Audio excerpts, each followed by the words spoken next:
Walk through almost any British high street over the past decade and chances are you'd have spotted a WHSmith that looked like it had been frozen in time since 2004. Stepping inside felt less like shopping and more like wandering through a slightly haunted museum of mid-2000s retail. But somehow, against all odds, it was still there. Woolworths, BHS, Debenhams, and even Topshop are long gone. But WHSmith, it was still standing, still selling those multi-packs of biros and last-minute birthday cards at eyebrow-raising prices. But tragically, this is no longer the case. Faithful old WHSmith has been replaced by a suspiciously similar imposter on high streets across the UK. In June 2025, the company offloaded its entire high street division to a firm called Modella Capital and bowed out gracefully after 233 years in business. Now, all of its 480 high street stores have been slowly but surely renamed to TG Jones. So, how did WHSmith survive the collapse of the British high street for this long? And more importantly, where does the WHSmith brand go from here? To understand how WHSmith ended up here, we need to look back. The company was founded in 1792 as a small family-run newsagent in London by Henry Walton Smith and his wife Anna. In the decades that followed, they transformed the business by introducing bookstores at railway stations, which was a groundbreaking idea at the time.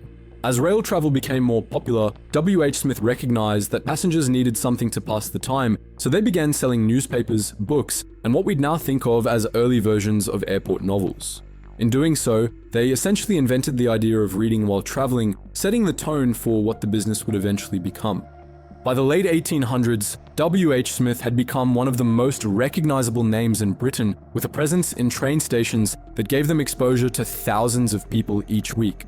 This local shop had grown into one of the UK's first truly national retail chains.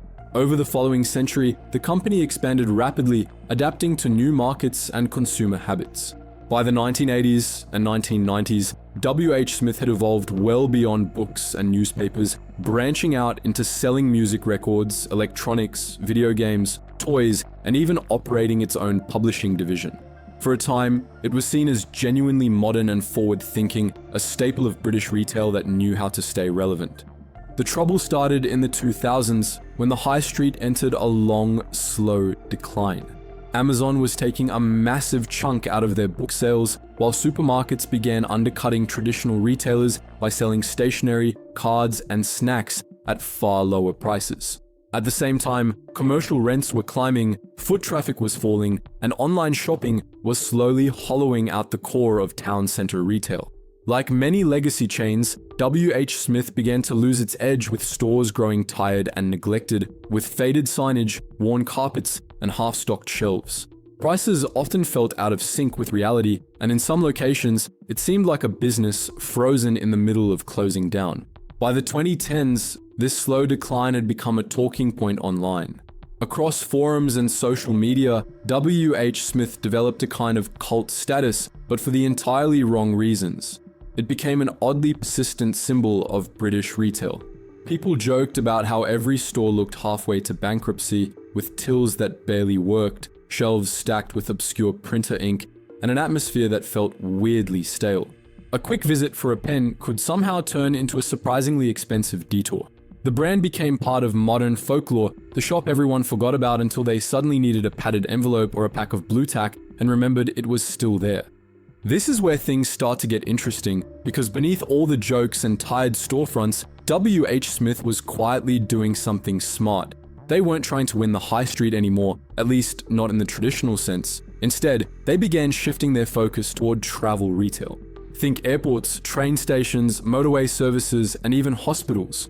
Places where people are often in a rush, have fewer options, and are more likely to make quick, overpriced purchases without thinking twice.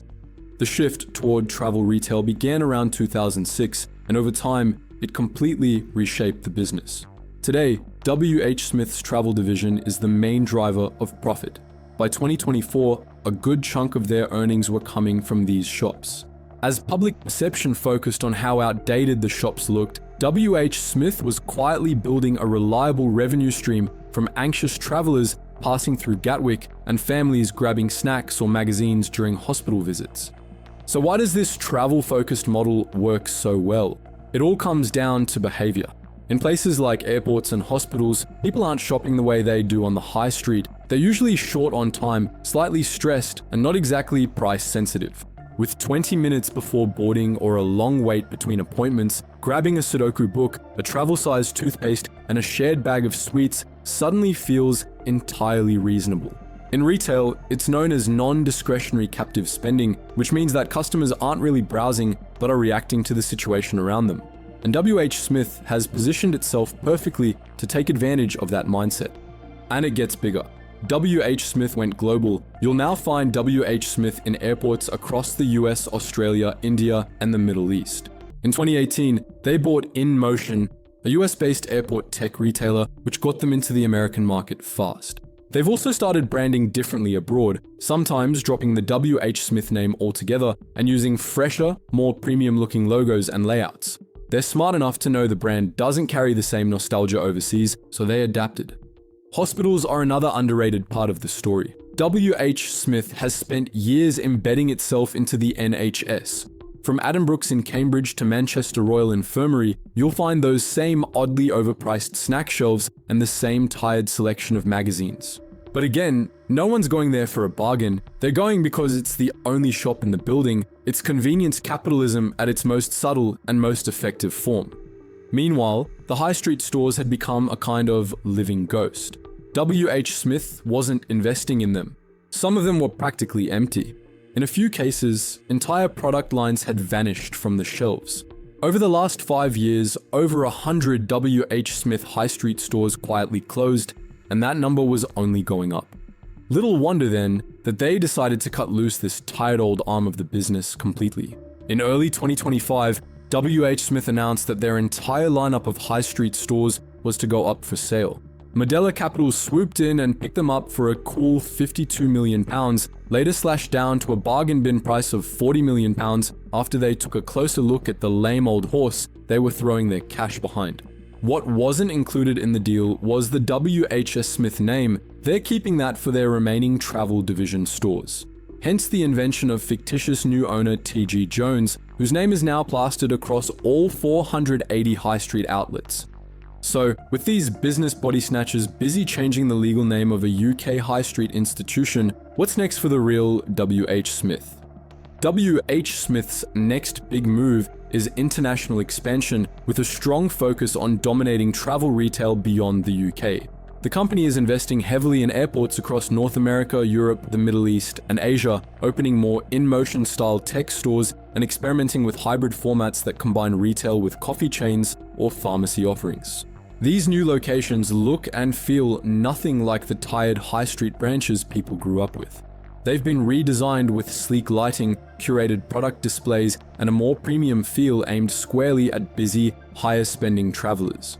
Some outlets even stock items like Kindle readers and Apple accessories, part of a broader push to reposition the brand for the jet-set crowd.